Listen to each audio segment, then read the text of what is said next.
लगातार डिम्पल यादव भी इन्होंने मन से भारतीय जनता पार्टी पर निशाना साधा था। युवाओं का रोजगार का गई तमाम मुद्दों को लेकर साधते हुए नजर आया। बुनकरों का मुद्दा बता रहे, इस पर क्या कहेंगे? मुद्दा आज याद आ रहा है क्या? जब सपा की सरकार थी तो उसमें सोए थे लोग, उसमें क्यों नहीं चिल्लाए? जो अवसर आज के लगभग 10 साल पहले ही युवाओं को मिल जाना चाहिए था, बुनकरों को मिल जाना चाहिए था, गरीबों को मिल जाना चाहिए था, वंचित वर्गों को मिल जाना चाहिए था, वो अवसर जो है अब उनको याद आ रहा है कि इस प्रकार की समस्या है। ये सिर्फ और सिर्फ एक राजनीतिक स्टैंड है उन लोगों का, और असली काम तो माननीय मोदी जी और योगी जी कर रहे हैं। MSME के माध्यम से जिस प्रकार से लोगों को अवसर दिए जा रहे हैं स्वरोजगार का, बिजनेस करने का, और इसके साथ साथ जो वैकेंसियाँ आ रही हैं उसमें जो भी बच्चे फॉर्म अप्लाई कर रहे हैं और नौकरी पा रहे हैं। समाजवादी पार्टी के सरकार की कुरीतियाँ जो हैं वो कहीं न कहीं अभी किसी कॉर्नर में बैठी हुई हैं, जो बार बार इस प्रकार के कृत्य करते हैं जिससे कि लाखों नौजवानों के भविष्य चौपट हो जाता है।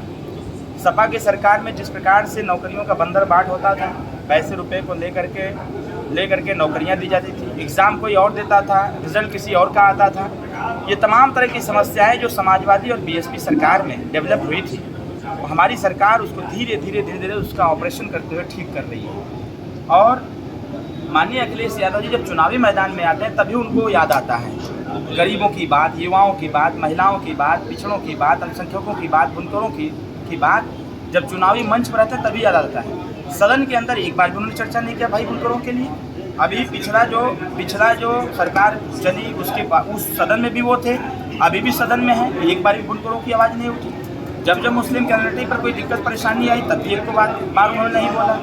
जब कोई समस्या खड़ी होती है उत्तर प्रदेश में तब भी किसी बात को कोई चर्चा नहीं होती है। तो एक कुल मिला जुला करके जनता जानती है अच्छे प्रकार से कि समाजवादी पार्टी और उनके गठबंधन के लोग सिर्फ मंच पर ही दावे करते हैं, वादे करते हैं, उसके बाद जब नीचे आते हैं तो वो उनके दावे, उनके वादे जो है मिट्टी में मिल जाते हैं। उनके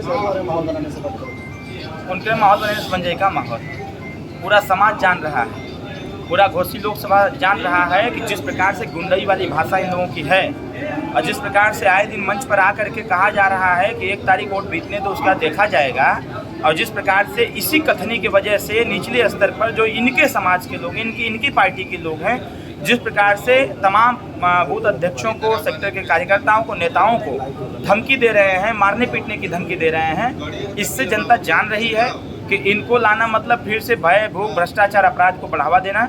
और 10 साल से देश में शांति है, 7 साल से प्रदेश में शांति है। इस शांति व्यवस्था को बनाए रखने के लिए मोदी जी का इस देश में तीसरी बार प्रधानमंत्री बनना जरूरी है। इसके साथ साथ 10 साल में जो भारतीय जनता पार्टी एनडीए सरकार ने मिलकर के प्रदेश और देश का कल्याण करने का काम किया है, उसी कल्याण के साथ साथ, उसी विकास के साथ साथ इस घोसी के विकास को करना अत्यंत आवश्यक है। इसके लोग छड़ी का बटन दबाएं। अरविंद जी, चुनाव प्रचार को भारतीय जनता पार्टी का इस बार सफाया कर देंगे पूरे देश से। अरे भाई, वो तो 2022 में सफाया करत रहना उत्तर प्रदेश से। वो 1 सीट जीत जाए इतने काफ़ी है। हम लोगों ने नारा दे दिया है 80 का 80, और इस बार पक्का है कि 80 की 80 सीट जीतेंगे। ये बार बार जो चिल्ला रहे हैं ना संविधान खतरे में है, संविधान खतरे में है, असली संविधान तो उन्हीं लोगों का खतरे में है जो पार्टी बना के चल रहे हैं। समाजवादी पार्टी का संविधान अगर 1 सीट नहीं जीते तो वोटा परसेंटेज भी घटेगा, और वोटा परसेंटेज अगर 3% से नीचे आया तो स्थितियाँ बड़ी दयनीय हो जाएगी।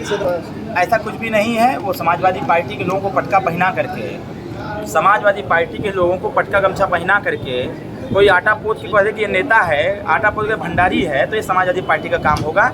सुहेल देव भारतीय समाज पार्टी एनडीए परिवार का कुनबा दिन पर दिन मजबूत होता चला जा रहा है, इसमें कहीं कोई संदेह नहीं है।